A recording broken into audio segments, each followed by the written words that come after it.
kita akan melanjutkan presentasi kita yang sempat tertunda kemarin. Sebelumnya perkenalkan, nama saya Salva Nuriska. Saya Risa Putria, saya Nawal Sofiana, Saya Stella Briliana. Saya Sheila Minggu tadi. Saya Nadia. Baik, di sini kita mulai dari slide 32 yang pemeriksaan fisik pada bayi. Jadi penilaian pemeriksaan fisik pada bayi ini dibagi menjadi 3 aspek. Yang pertama itu antropometri, yaitu ukuran tubuh. Jadi ukuran tubuh yang diukur ini termasuk tinggi badan, berat badan, kepala, berat badan, berat dada, pinggang, pinggul, dan juga lengan atas. Ya, terus yang kedua ada sistem organ tubuh, yaitu dengan metode kesempurnaan bentuk tubuh. Jadi kesempurnaan tubuh bayi itu diukur dari mulai kepala, mata, telinga, hidung, terus mulut, leher, dada, abdomen, ekstremitasnya, kelembapan kulitnya. Oke, terus lanjut yang ketiga ada neurologi, yaitu pengembangan organ syaraf. Jadi untuk dari neurologis atau syaraf ini kita lihat bagaimana fungsi motorik dan juga keseimbangan si bayinya, mengamati saat si bayi itu bergerak. Terus yang kedua ada status mental, mengamati ketika bayi berinteraksi dengan orang tuanya. Terus yang ketiga ada secara sensori, yaitu merangsang saat bayi disentuh bagian tubuhnya. Keempat ada refleks atau gerakan spontan bayi saat direspon rangsangan. Terus teknik pemeriksaan yang dilakukan secara komprehensif itu ada 4 aspek, yaitu infeksi, palpasi, auskultasi, dan juga fungsi. Infeksi melihat keseluruhan tubuh bayi, palpasi meraba denyut jantung. Yang ketiga fungsi, periksa jantung dan mengetuk badannya. Yang keempat, pemeriksaan suara perut bayi. Terus pengkajian pada bayi baru lahir yang dilakukan segera setelah lahir untuk mengkaji penyesuaian bayi dan kehidupan intrauterin atau di dalam rahim, extrauterin atau kehidupan di luar rahim. Lanjut, pemeriksaan fisik bayi baru lahir yang lengkap terdiri dari 3 aspek, yaitu riwayat bayi baru lahir, pengkajian usia kehamilan, dan pemeriksaan fisik. Riwayat bayi baru lahir dikumpulkan dengan melakukan wawancara dengan ibu atau ayah bayi yang ditanyakan termasuk faktor lingkungan, terus faktor genetik, sosial, medis maternal, perinatal, dan juga neonatus.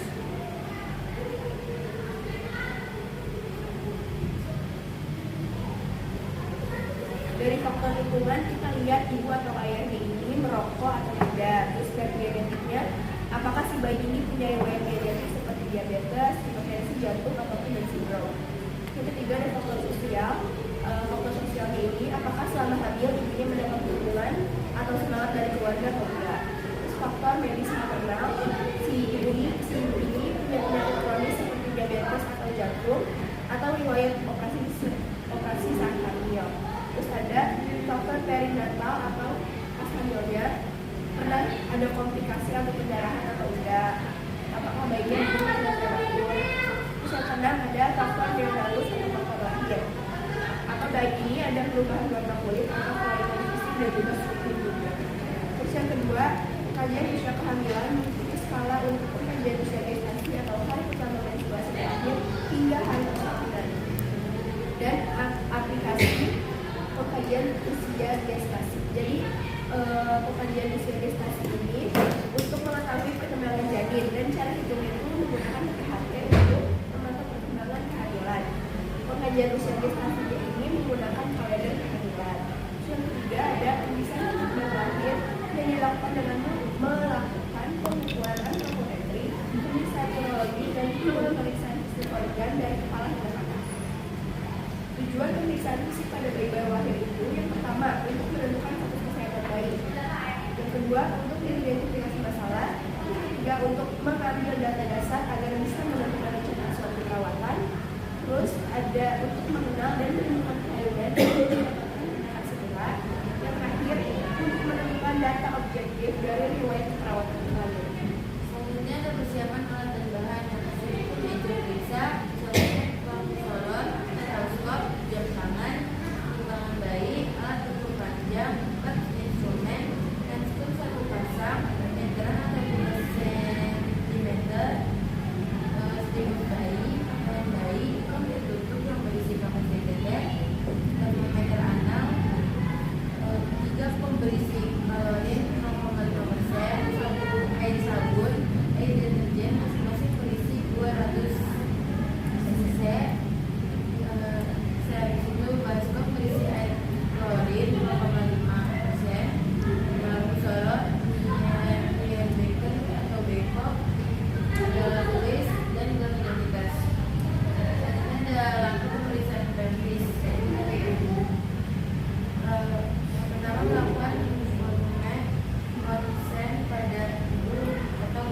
dengan baik, mudah memakai celemek untuk melindungi diri, tidak mencuci tangan dan sabun dengan sabun dan air dan tetes.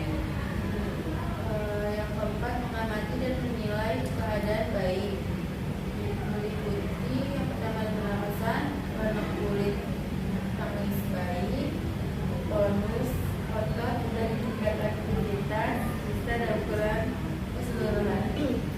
Kelima, pemeriksaan tanda-tanda vital bayi, yaitu menghitung jumlah pernapasan, inspirasi yang mengikuti ekspirasi dalam 1 menit lalu dicatat. Kita dapat menghitung laju jantung dengan menggunakan stetoskop tepat di atas jantung bayi selama 1 menit. Pemeriksaan suhu bayi, meletakkan termometer pada aksila bayi dulu selama 5-10 menit.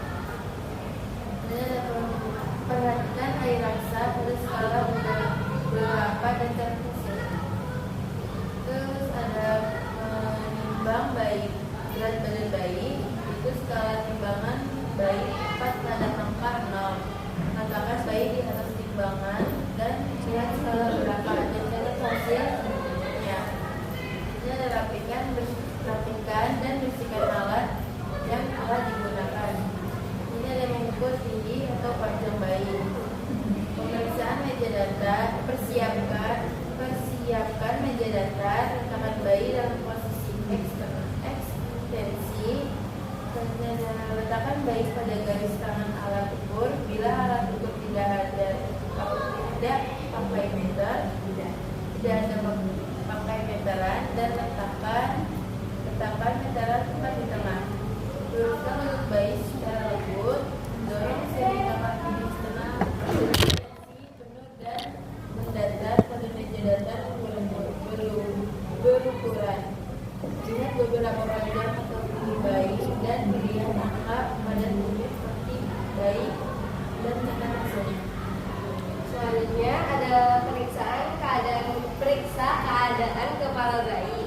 Yang pertama itu periksa ubun-ubun mengulas adanya benjolan dan daerah yang mencekung dengan cara raba sepanjang garis sutura dan fontanel untuk mengetahui ukurannya normal atau tidak. Sutura yang jaraknya lebar mengindikasikan bayi preterm molding yang buruk atau hidrosefalus. Hidrosefalus itu kelebihan cairan dalam otak. Terus jika fontanelnya yang besar mengakibatkan prematuritas, sedangkan terlalu kecil terjadi pada mikrosefali. Sedangkan fontanel menonjol akan meningkatkan tekanan intrakranial dan yang cekung dehidrasi. Terkadang raba fontanel ketiga antara anterior dan posterior. Hal ini disebabkan trisomi 21 atau sindrom Down. Terus selanjutnya perhatikan kelainan kongenital seperti anencefali, mikrosefali, dan lain-lain. Periksa trauma kehamilan seperti cabut sedangum, perdarahan, fraktur tulang tengkorak. Lalu ukur lingkar kepala bayi dengan melingkarkan pita pengukur, mulai dari pertengahan frontalis hingga ke atas telinga. Selanjutnya periksa keadaan mata bayi. Yang pertama itu tatap mata bayi. Terus perhatikan kulit tambahan atau aurikel. Periksa jumlah atau posisi dan letak matanya. Periksa kedua mata bayi. Apakah ada tanda-tanda infeksi, misalnya pus. Terus periksa strabismus atau koordinasi mata yang belum sempurna. Terus periksa juga glaukoma kongenitalnya, dan periksa katara kongenital akan mulai dan mudah terlihat. Periksa adanya trauma seperti palpebra atau perdarahan retina. Periksa sekret pada mata. Apabila epicanthus melebar, kemungkinan bayi mengalami sindrom Down. Terus periksa keadaan mulut dan hidung. Pertama itu kaji bentuk dan lebar hidung. Bayi harus bernapas dengan hidung. Periksa sekret yang mengpopuleren yang terkadang berdarah. Periksa pernapasan cuping hidung. Periksa bibir bayi apakah ada sumbing atau kelainan, dan juga refleks menghisap bayi. Looting refleks dengan menekan pipi si bayi, maka bayi akan mengarahkan kepalanya sesuai arah jari Anda.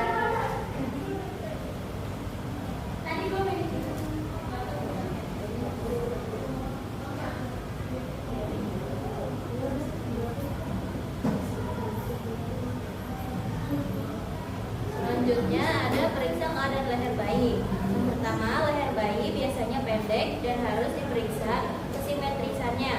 Pergerakannya harus balik jika terdapat keterbatasan pergerakan, kemungkinan ada kelainan tulang leher. Yang kedua, periksa keadaan trauma leher yang dapat menyebabkan kerusakan pada flexus brachialis.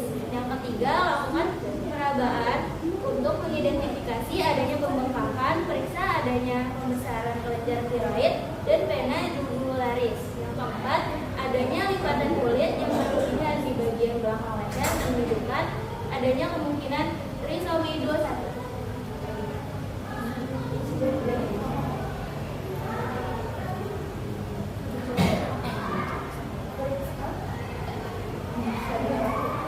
Periksa keadaan leher bayi.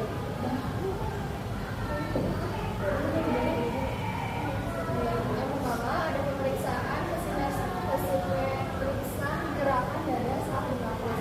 Apabila tidak simetris, kemungkinan bayi mengalami pneumotoraks, paresis diafragma atau hernia. Kedua, diafragmatika pernapasan yang normal, inti dada dan abdomen bergerak secara bersamaan. Tarikan sternum atau intrakorstal pada saat bernafas. Kedua, pada bayi kedua, puting susu sudah terbentuk dengan baik dan tampak simetris. Yang ketiga, payudara dapat tampak membesar tetapi ini normal. Keempat, dengarkan bunyi jantung dan pernapasan menggunakan stetoskop, ukur dada dengan pita diameter ukuran longgar 1 kurang dari 2 cm.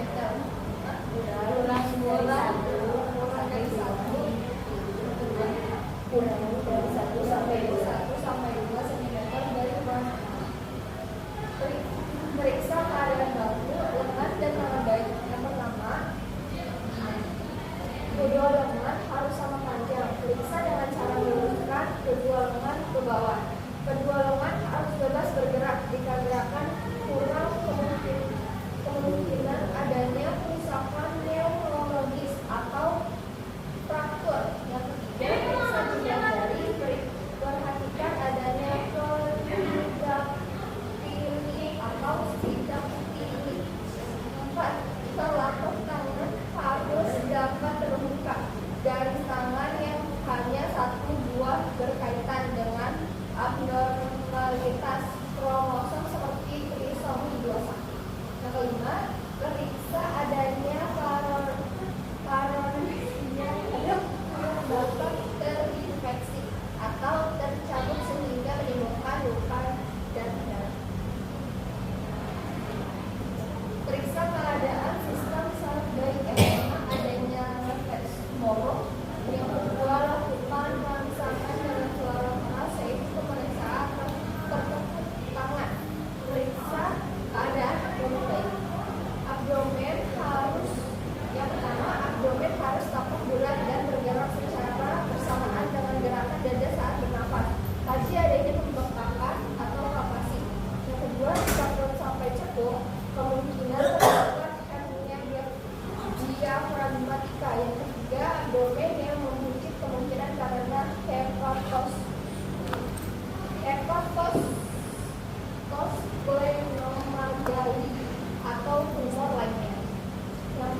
Selanjutnya, periksa keadaan tungkai dan kaki. Yang pertama itu periksa kesimetrisan tungkai dan kaki.